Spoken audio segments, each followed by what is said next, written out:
اور وہ تنگی محسوس نہ کرے، بھوک اور پیاس سے بھی وہ اپنے آپ کو بچا کے رکھے گا۔ اس لیے نبی صلی اللہ علیہ وسلم ہمیشہ سحری کھانے پر ابھارا کرتے تھے۔ حدیث ہے صحیح مسلم کتاب الصیام کتاب نمبر 13 حدیث نمبر 1096، لوگوں سحری کھاؤ کیونکہ سحری کھانا برکت کی چیز ہے۔ اگر سحری برکت کی چیز ہے تو ہمیں اور آپ کو چاہیے کہ ہم اور آپ سحری کھائیں۔ اگر ہم اور آپ سحری کھائیں گے تو ہمارا ہی فائدہ ہوگا۔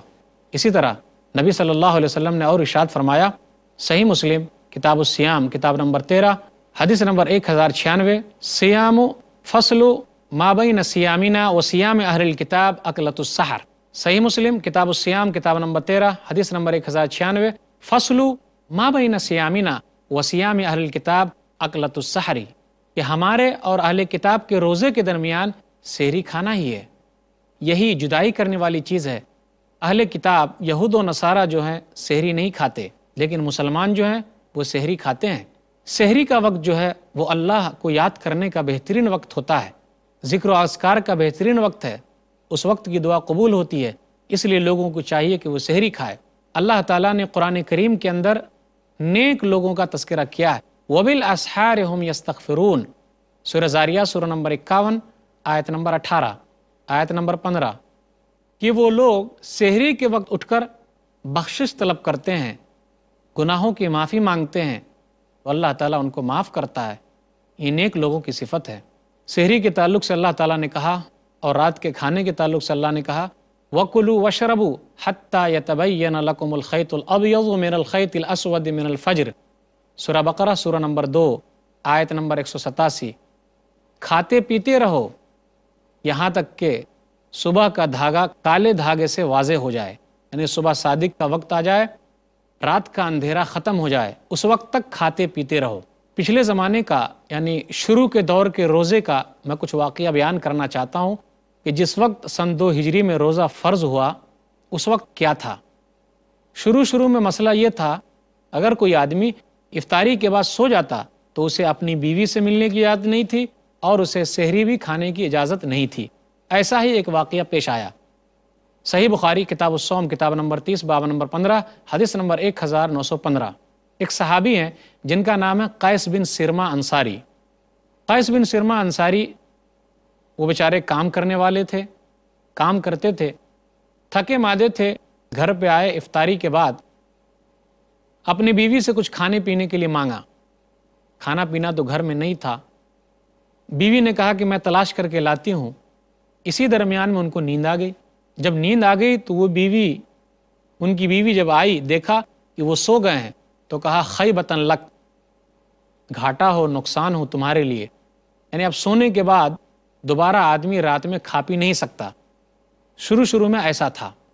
وہ صحابی اسی حالت میں روزہ رکھتے ہیں۔ آخر ان کے ساتھ ہوتا کیا ہے، فلما انتصف النہار غشیا، آدھے دن میں جب پہنچے، دوپہر کا وقت جب آیا تو بیچارے بے ہوش ہو کر گر گئے۔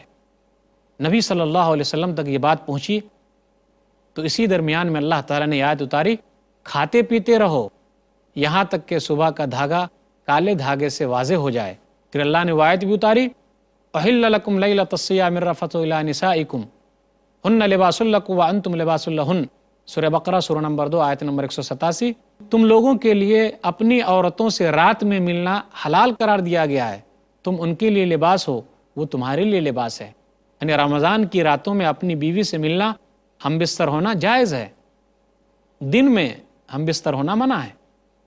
تو جب یہ آیتیں اتری تو صحابہ کرام بہت خوش ہو گئے کہ کم سے کم رات میں اگر نیند آ جائے گی تو دوبارہ اٹھ کر سحری کھا سکتے ہیں، اپنی بیوی سے فائدہ اٹھا سکتے ہیں۔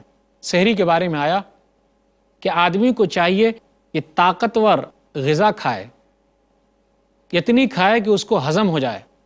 ہمارے درمیان بہت سارے لوگ ایسے ہیں جو اتنا زیادہ سحری میں کھا لیتے ہیں اور بھاری غذا کھاتے ہیں کہ وہ پریشان رہتے ہیں، ان کا پیٹ جو ہے ہضم نہیں کر پاتا، بد ہضمی کا شکار ہو جاتے ہیں۔ تو ایسی سحری کا فائدہ کیا؟ نبی صلی اللہ علیہ وسلم نے ارشاد فرمایا، سنن ابی داؤد کتاب الصیام کتاب نمبر 14 حدیث نمبر 2345، نعم سحور المؤمن التمر، مومن آدمی کی بہترین سحری کھجور ہے۔ اگر کسی کے پاس کھجور نہ ہو تو وہ بھی کوئی دوسری طاقتور غذا کھا سکتا ہے، لیکن اتنا زیادہ نہ کھائے کہ وہ کنٹرول ہی نہ کر سکے، اسے بدہضمی ہو جائے۔ سحری کے تعلق سے ایک مسئلہ یہ بھی ہے کہ ہم لوگوں کو سحری کی دعوت دے سکتے ہیں۔ نبی صلی اللہ علیہ وسلم نے ایک صحابی کو دعوت دی تھی۔ سنن نبی داؤد کتاب الصیام کتاب نمبر 14 حدیث نمبر 2344۔ ارباز بن ساریہ رضی اللہ تعالیٰ عنہ کہتے ہیں کہ نبی صلی اللہ علیہ وسلم نے مجھے رمضان میں سحری کے لیے بلایا اور کیا کہا؟ ہلم الی الغداء المبارک، آؤ مبارک کھانا کھاؤ۔ سحری کے لیے ہے، جو سحری کے احکام میں سے ہے وہ یہ کہ آدمی اذان سے پہلے کم سے کم 50 آیت پہلے تک سحری کھانا بند کر دے۔ نبی صلی اللہ علیہ وسلم کے بارے میں آیا صحیح بخاری کتاب الصوم کتاب نمبر 30 حدیث نمبر 1921۔ زید بن ثابت رضی اللہ تعالیٰ عنہ کہتے ہیں تسحرنا مع النبی صلی اللہ علیہ وسلم ثم قام الى الصلاة قلت کم کان بین الاذان والسحور قال 50 آیہ، کہ ہم لوگوں نے نبی صلی اللہ علیہ وسلم کے ساتھ سحری کی، پھر نبی صلی اللہ علیہ وسلم نماز کے لیے نکلے تو میں نے پوچھ لیا اللہ کے رسول سحری اور نماز یعنی فجر کی نماز کے دوران کا وقفہ کتنا ہونا چاہیے؟ تو نبی صلی اللہ علیہ وسلم نے کہا 50 آیتوں کا، یعنی آدمی 50 آیت پڑھنے تک میں جتنا وقت لے گا اسے چاہیے کہ فجر کی نماز سے پہلے سحری کھانا بند کر دے۔ لیکن کبھی کبھی ایسا بھی ہوتا ہے کہ فجر کی اذان ہو جاتی ہے اور ہاتھ میں ہمارے سحری کے لیے کوئی چیز ہے تو ہمیں چاہیے کہ اذان ختم ہونے سے پہلے اس کو کھا لیں، جو ہی نہ چھوڑ دیں، نہ پھینکیں۔ اس کی بھی گنجائش ہے، لیکن ہمیشہ ایسا نہیں کیا جا سکتا۔ گنجائش تو ہے، اجازت تو ہے۔ سنن نبی داؤد کتاب الصیام کتاب نمبر 14 حدیث نمبر 2350۔ اذا سمع احدکم النداء والاناء ولا یدہ فلا یضعہ حتی یقضی حاجۃ منہ، جب تم میں کا کوئی آدمی اذان سنے یعنی فجر کی اذان سنے اور اس کے ہاتھ میں کھانے کا پیالہ ہے تو اسے چاہیے کہ وہ کھا لے، اپنی ضرورت پوری کر لے اور اسے نہ چھوڑے۔ سحری کے لیے ہے کہ لوگوں کو چاہیے کہ اذان دے کر اٹھایا جائے۔ اذان کے علاوہ دوسرے طریقے سے بھی اٹھایا جا سکتا ہے، لیکن اذان دے کر اٹھانا یہ سنت سے ثابت ہے۔ افسوس ہے آج کل ہمارے درمیان اذان دے کر سحری کے لیے اٹھانا ثابت ہی نہیں۔ آج کل ہمارے درمیان اذان دے کر سحری کے لیے اٹھانا کہیں نظر ہی نہیں آتا۔ اس سنت پر کون عمل کرے گا؟ ہمارے لیے ضروری ہے کہ ہم اس سنت کو رائج کریں۔ صحیح بخاری کتاب الصوم کتاب نمبر 30 باب نمبر 17 حدیث نمبر 1918۔ کلوا واشربوا حتی یؤذن ابن ام مکتوم، لوگو کھاتے پیتے رہو یہاں تک کہ عبداللہ ام مکتوم اذان دے دیں، اور یہ فجر کی اذان دیتے ہیں۔ بلال رضی اللہ تعالیٰ عنہ سحری کی اذان دیتے تھے اور عبداللہ ابن ام مکتوم فجر کی اذان دیتے تھے۔ یہ سحری کے تعلق سے چند باتیں تھیں۔ اب میں چند باتیں افطاری کے تعلق سے آپ کے سامنے رکھنا چاہتا ہوں۔ وہ یہ ہے، اللہ نے کہا ثم اتموا الصیام الی اللیل، سورہ بقرہ سورہ نمبر 2 آیت نمبر 187، کہ تم اپنے روزے پورا کرو رات تک، یعنی سورج کے غروب ہونے تک۔ رات کا لفظ تو آیا ہے، لیکن رات عربی زبان میں سورج کے ڈوبتے ہی شروع ہو جاتی ہے۔ نبی صلی اللہ علیہ وسلم نے افطاری کے تعلق سے کہا، کیا کہا نبی صلی اللہ علیہ وسلم نے؟ صحیح مسلم کتاب الصیام کتاب نمبر 13 حدیث نمبر 1098، لا یزال الناس بخیر ما عجلوا الفطر، لوگ ہمیشہ بھلائی میں رہیں گے اس وقت تک جب تک لوگ جلدی افطار کریں گے۔ اب یہاں غور کیجئے، بہت سارے لوگ احتیاط کے نام پر 5 منٹ افطاری میں دیر کرتے ہیں، کہیں 10 منٹ لوگ دیر کرتے ہیں۔ ہاں سحری میں تو یہ جائز ہے کہ 5 منٹ 10 منٹ پہلے ہم چھوڑ دیں، لیکن افطاری میں وہ چیز ثابت نہیں ہے۔ افطاری میں جیسے ہی سورج ڈوبا ہمارے لیے ہے کہ ہم جلدی افطار کر لیں۔ سحری کے لیے تھا کہ ہم صبح صادق تک کھا سکتے، اور افطاری کے لیے ہے کہ سورج ڈوبتے ہی ہم فوراً افطار کر لیں، اور ہمیشہ وہ لوگ بھلائی میں رہیں گے جو جلدی افطار کریں گے۔ ماں عائشہ رضی اللہ تعالیٰ عنہ کے پاس 2 آدمی مسئلہ پوچھنے کے لیے آئے، ایک ابو عطیہ اور ایک مسروق ہیں۔ انہوں نے پوچھا، یا ام المؤمنین رجلان من اصحاب محمد، یہ واقعہ موجود ہے صحیح مسلم کتاب الصیام کتاب نمبر 13 حدیث نمبر 1099 میں۔ اے مومنوں کی ماں، نبی صلی اللہ علیہ وسلم کے 2 ساتھی ہیں، احدہما یعجل الافطار ویعجل الصلاۃ، ایک ساتھی تو وہ ہیں جو جلدی افطار کرتے ہیں اور جلدی نماز پڑھتے ہیں، والآخر یؤخر الافطار ویؤخر الصلاۃ، اور دوسرے ساتھی ہیں نبی کے جو افطار میں دیری کرتے ہیں اور نماز بھی دیر پڑھتے ہیں۔ ماں عائشہ رضی اللہ تعالیٰ عنہ نے پوچھا، ایہما الذی یعجل الافطار ویعجل الصلاۃ، ان دونوں میں سے کون ہے جو جلدی افطار کرتے ہیں اور جلدی نماز پڑھتے ہیں؟ ان دونوں آدمیوں نے کہا عبداللہ یعنی ابن مسعود، یعنی عبداللہ بن مسعود جلدی افطار کرتے ہیں اور جلدی نماز پڑھتے ہیں۔ لیکن جلدی کا یہ معنی بھی نہیں ہے کہ سورج ڈوبنے سے پہلے پہلے ہی ہم افطاری کر لیں، یہ بھی سوچ کے چلنا ہے۔ سورج ڈوب جائے تو فوراً ہم افطار کر لیں۔ تو ماں عائشہ رضی اللہ تعالیٰ عنہ کہتی ہیں کذالک کان یصنع رسول اللہ، کہ رسول اللہ صلی اللہ علیہ وسلم ایسے ہی افطاری کرتے تھے، یعنی رسول اللہ صلی اللہ علیہ وسلم جلدی افطاری کرتے تھے۔ ایک راوی ہیں ابو قریب، انہوں نے ذکر کیا کہ جو لیٹ افطاری کرتے تھے وہ ابو موسیٰ تھے۔ افطاری کے تعلق سے یہ بھی ہے کہ ہمیں جو چیز میسر آ جائے تو ہم اس سے افطاری کریں، لیکن کھجور سے افطاری کرنا اچھی چیز ہے۔ کھجور نہ ملے تو چھہارے سے افطاری کریں، چھہارا نہ ملے تو پانی سے افطاری کریں، لیکن نمک سے افطاری کرنا یہ سنت سے ثابت نہیں ہے۔ بہت سارے لوگ ایسے پائے جاتے ہیں جو نمک سے افطاری کرتے ہیں، ایسا نبی صلی اللہ علیہ وسلم سے ثابت نہیں ہے۔ سنن ترمذی کتاب الصوم کتاب نمبر 6 حدیث نمبر 696، کان رسول اللہ صلی اللہ علیہ وسلم یفطر قبل ان یصلی علی رطبات فإن لم تکن رطبات فتمیرات فإن لم تکن تمیرات حصا حصوات من ماء، کہ نبی صلی اللہ علیہ وسلم نماز پڑھنے سے پہلے افطاری کرتے تو آپ رطب کھجور سے، تازہ کھجور سے افطاری کرتے، اور اگر وہ کھجور نہ ملتا تو آپ چھہارے سے افطاری کرتے، اور اگر وہ نہ ملتا تو آپ پانی سے افطاری کر لیتے تھے۔ سورج ڈوبنے کا ہمیں یقین ہو گیا، لیکن اس کے باوجود جب بدلی کا موسم تھا اور ہم نے افطار کر لیا، بعد میں پتہ چلا کہ سورج دوبارہ اگ گیا ہے، تو ہمیں کیا کرنا ہے؟ وہ روزے پورے کرنے ہیں۔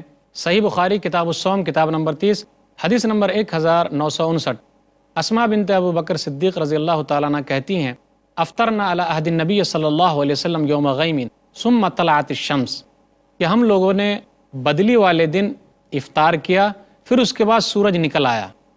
قیل لہشام، تو ہشام سے کہا گیا فامروا بالقضاء، کیا اس روزے کو دوبارہ رکھنے کے لیے کہا گیا؟ تو انہوں نے کہا بدن من قضاء، ضروری اس روزے کو دوبارہ رکھنا ہے۔ روزہ افطار ہمیں بسم اللہ سے کرنا ہے، پھر اس کے بعد ہمیں یہ دعا پڑھنی ہے۔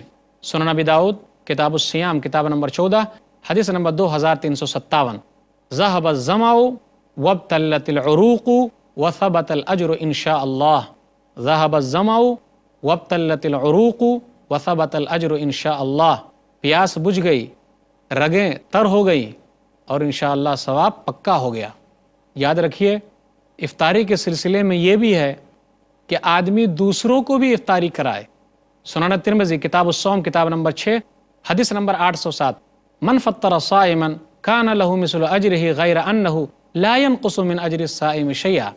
زید بن خالد جوہنی رضی اللہ تعالیٰ عنہ بیان کرتے ہیں کہ نبی صلی اللہ علیہ وسلم نے ارشاد فرمایا کہ جس نے کسی کو افطار کرایا، کسی روزہ دار کو افطار کرایا، غور سے سنیے گا، جس نے کسی روزہ دار کو افطار کرایا تو اس کو بھی بدلہ ملے گا، اور جو افطاری کرے گا اس کو بھی بدلہ ملے گا، کسی کے بدلے میں کوئی کمی نہیں ہوگی۔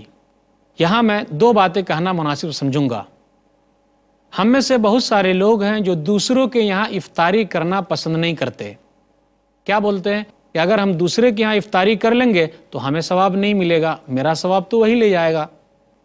اس لیے بہت سارے لوگ دوسروں کے یہاں افطاری نہیں کرتے۔ اسی طرح ہمارے لیے ضروری ہے کہ اگر ہم کسی کے یہاں افطار کر رہے ہیں تو ان کو ہم دعائیں دے کر آئیں، یوں ہی نہیں کھا پی لیے چلے آئے اور ان کو کچھ دعا نہ دی، بالکل نہیں، ایسا نہیں ہونا چاہیے، بلکہ افطار کرنے والے کے لیے ہے کہ وہ جن کے گھر افطار کرنے گیا ہے ان کے لیے دعا کرے اور ان کو دعا دے کر آئے۔ سنن ابی داؤد کتاب الاطعمہ کتاب نمبر 26 حدیث نمبر 3854، کیا کہا نبی صلی اللہ علیہ وسلم نے؟ افطر عندکم الصائمون واکل طعامکم الابرار وصلت علیکم الملائکہ، تمہارے پاس روزہ داروں نے روزہ افطار کیا ہے اور تمہارے کھانے کو نیک لوگوں نے کھایا ہے، اور فرشتے تمہارے لیے رحمت کی دعا کر رہے ہیں۔ افطر عندکم الصائمون واکل طعامکم الابرار وصلت علیکم الملائکہ۔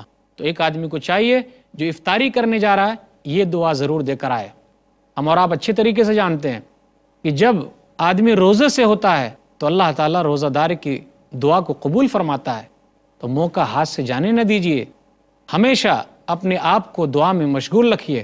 رمضان کا مہینہ تو وہ ہے۔ صحیح ابن حبان کتاب الصوم کتاب نمبر 12 حدیث نمبر 3428 نبی صلی اللہ علیہ وسلم نے ارشاد فرمایا، ثلاثۃ لا ترد دعوتہم، 3 آدمی ایسے ہیں جن کی دعا کبھی رد نہیں ہوتی۔ الصائم حتی یفطر، ایک وہ روزے دار جب تک وہ افطار نہ کر لے۔ روزہ دار کے لیے ہے کہ وہ روزہ رکھتے ہوئے اللہ سے دعا مانگے، جب تک وہ افطار نہیں کر لیتا اس وقت تک اس کے لیے یہ مہلت ہے کہ اللہ تعالیٰ اس کی دعا میں یہ تاثیر رکھتے کہ وہ جو مانگے اللہ اس کو قبول فرما لے۔ والامام العادل، دوسرا آدمی وہ ہے جو انصاف پسند آدمی ہو۔ ودعوت المظلوم، اور تیسرا وہ آدمی جس پر ظلم کیا گیا ہے، اگر وہ دعا کر لے تو اللہ تعالیٰ اس کی دعا کو قبول فرما لے۔ تو ناظرین، میں نے نیت کے تعلق سے پہلے یہ کہا کہ عبادت کے اندر جو عبادتیں توقیفی ہے، نبی صلی اللہ علیہ وسلم سے حج کے علاوہ کسی اور میں زبان سے نیت ثابت نہیں ہے، اس لیے سنت پر عمل کرتے ہوئے ہمارے لیے ضروری ہے کہ ہم دل سے نیت کریں۔ سحری کے تعلق سے میں نے کہا یہ برکت کی چیز ہے، لوگوں کو چاہیے کہ سحری کھائے، اور یہ اہل کتاب مسلمانوں کے روزے کے درمیان تفریق کرنے والی چیز ہے، اور سحری کے وقت جو دعا مانگی جاتی ہے اللہ تعالیٰ اس کو شرف قبولیت بخشتا ہے۔ اسی طرح افطاری کے تعلق سے میں نے کہا کہ آدمی کو چاہیے جلدی افطار کرے، اور جلدی افطار کرنا ہی اہم ہے، اسی میں بھلائی ہے، اور امت ہمیشہ اسی میں بھلائی میں رہے گی۔ افطاری دوسروں کو بھی کروائیں، ان کے لیے دعائیں دیں، اور رمضان کا مہینہ تو ایسا ہے کہ روزہ دار کے لیے ہمیشہ کھلا ہوا ہے کہ وہ دعائیں کرے۔ تو یہ چند باتیں تھیں۔ اللہ تعالیٰ سے دعا ہے کہ اللہ تعالیٰ ہم لوگوں کو صحیح نیت، سحری کھانے اور افطاری کرنے اور کرانے کی توفیق دے۔ آمین وآخر دعوانا الحمدللہ رب العالمین، وصلی اللہ علی نبینا محمد وآلہ وصحبہ اجمعین، والسلام علیکم ورحمۃ اللہ وبرکاتہ۔